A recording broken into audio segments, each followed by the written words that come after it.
Assalamualaikum warahmatullahi wabarakatuh. Rakan-rakan di Pulau Jawa ino hat kacak uro. Jiem posiblah kurung ino kacak uro kadeut. Bagah tak deut ino. Tingat tu kampung. Padahal baru leuro sini.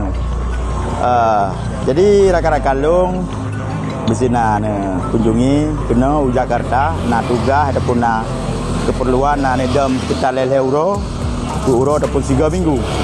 Menyahawa masakan Aceh, kuah masang keung dan lain-lain, ulai kerape dan kuah angkut payah dumpu na sini.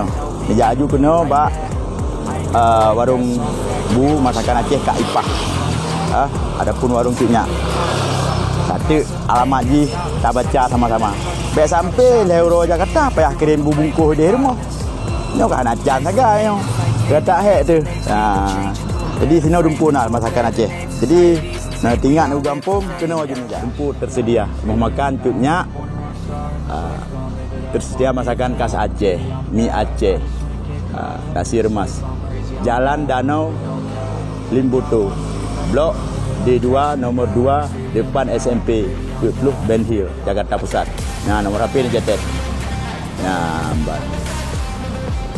Lalu gino menuju kena je deh kita pupah tenaga kita uro. Ya. Ni nami sik. Mi Aceh nah. Mi Aceh ni saya kau dong. Kaipa. Nyo kita ramai orang tanya, patah masakan Aceh, patah na yang mangan. Lu kalau lu bekas nyo. Nyo pat. Sini kalian.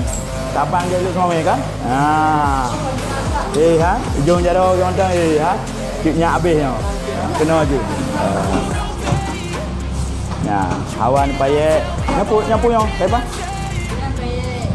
Bilik, wah pelik dumpuna. Kena je. Alamat kalau long video kan ni cetek. Ya, mbak. Nyo ada gumun, luar biasa. Ingat ada gompong gumun. Kira je bagah-bagah, nyo prele yo, bang. Nyo lu lanjut di sini dulu.